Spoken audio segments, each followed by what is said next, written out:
റമദാൻ 27-ാം രാവിൽ ലഹരിക്കെതിരെ ഇഫ്താർ സംഗമവുമായി ഒരു നാട്. മലപ്പുറം ഊരകം പഞ്ചായത്ത് അംഗം അബു താഹിറാണ് 2000-ഓളം പേർക്ക് നോമ്പ് തുറയും ലഹരി വിരുദ്ധ സദസ്സും സംഘടിപ്പിച്ചത്.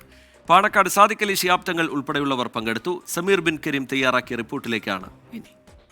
27-ാം രാവിന്റെ പുണ്യ ദിനത്തിലാണ് കാരാത്തോട് ഊരകം എന്ന് പറയുന്ന ഗ്രാമത്തിൽ 2000-ഓളം ആളുകൾ ഒരുമിച്ച് കൂടിയിരിക്കുകയാണ്. ഇവിടുത്തെ പഞ്ചായത്ത് അംഗം അബു താഹിറാണ് ഇവിടെ എല്ലാവർക്കും വേണ്ടി ഒരു ഇഫ്താർ സംഗമം നടത്തുന്നത്. പാണക്കാട് സാദിഖ് അലി തങ്ങൾ അതിൽ പങ്കെടുക്കാനായി എത്തിയിരിക്കുകയാണ്.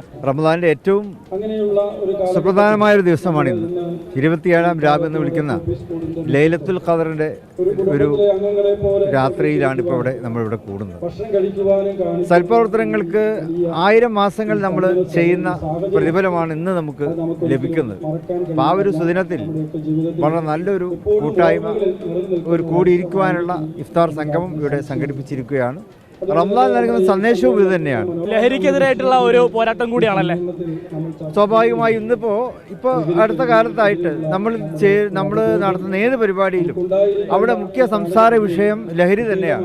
അപ്പോൾ അത്രമാത്രം ഒരു വലിയ സാമൂഹ്യ വിപത്തായിട്ട് എല്ലാവരും അത് മനസ്സിലാക്കുന്നു. അപ്പോൾ ലഹരിക്കെതിരെയുള്ള ഒരുമിച്ചുള്ള പോരാട്ടമാണ് നമുക്ക് ആവശ്യം. ഇഫ്താർ സംഗമങ്ങളൊക്കെ തന്നെ അതിനുവേണ്ടി നമുക്ക് പ്രയോജനപ്പെടുത്തുവാൻ സാധിക്കുന്നു. ഇപ്പോൾ ഈ പരിപാടി ഹോസ്റ്റ് ചെയ്യുന്ന പഞ്ചായത്ത് കൂടി നമ്മോടൊപ്പം ചേരുകയാണ്. ഈ അബു താഹിറാണ് ഈ പരിപാടിയെല്ലാം നടത്തുന്നത്. അദ്ദേഹത്തിൻ്റെ സ്വന്തം ചെലവിലാണ് ഈ പരിപാടിയെല്ലാം നടക്കുന്നത്. നാനാവിധത്തിലുള്ള ആൾക്കാർ ഒരുമിച്ച് കൂട്ടിക്കൊണ്ട് നമ്മൾ സംഘം നടത്തുക എന്നാണ് ഉദ്ദേശം. നാട്ടിലുള്ള പല ജാതിക്കാരും മതക്കാരും എല്ലാവരും നമ്മൾ ഇവരെ കിട്ടുന്ന ഉപദേശങ്ങൾ നമ്മൾ അതുപോലെ പാലിക്കുക എന്നുള്ളതാണ്. നമ്മളെ ഭാഗത്തുള്ള നമ്മളൊക്കെ അദ്ദേഹത്തിൻ്റെ കീഴിൽ ഇവിടുത്തെ ഒരു മെമ്പർ കൂടിയാണ്. ആ മെമ്പർ കൂടി എന്നുള്ള അദ്ദേഹം തരുന്ന ഓരോ പാഠങ്ങൾ നമ്മൾ ഉൾക്കൊണ്ടുകൊണ്ട് നാടിൽ അത് സമർപ്പിക്കുക എന്നുള്ളതാണ് ഈ ഇഫ്താർ കൊണ്ട് നമ്മൾ ഉദ്ദേശിക്കുന്നത്. അപ്പോൾ നമുക്കറിയാം, ലഹരി ഉപയോഗങ്ങളിൽ അധികം യൂത്ത് ആൾക്കാരുകളാണ്. ആ ആളുകളൊക്കെ ഇപ്പോൾ യൂത്ത് ക്ലബ്ബ് തിരിച്ചു കൊണ്ടുവരാനും ആളുകളെല്ലാവരും ഒരുമിച്ച് കൂട്ടിക്കൊണ്ട് ക്ലബ്ബുകളെ ഒന്നുകൂടി ഉഷാറാക്കി പ്രവർത്തിക്കാനും വേണ്ടിയാണ് ഇങ്ങനത്തെ സംഘങ്ങൾ നമ്മൾ നടത്തുന്നത്.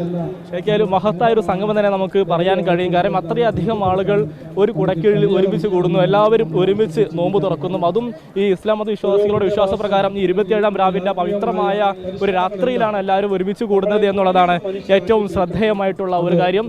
ഇത്തരത്തിൽ എല്ലാ വർഷവും ഈ ഒരു ഇഫ്താർ സംഗമം നടക്കാറുണ്ട് എന്നുള്ളതാണ് നമുക്ക് ഇവിടെ നിന്നും അറിയാൻ കഴിയുന്നത്. തിരൂരിൽ നിന്നും സമീർ ബിൻ കരീം, 24. സമീർ ബിൻ കരീം തയ്യാറാക്കിയ റിപ്പോർട്ടാണ് നമ്മൾ കണ്ടത്.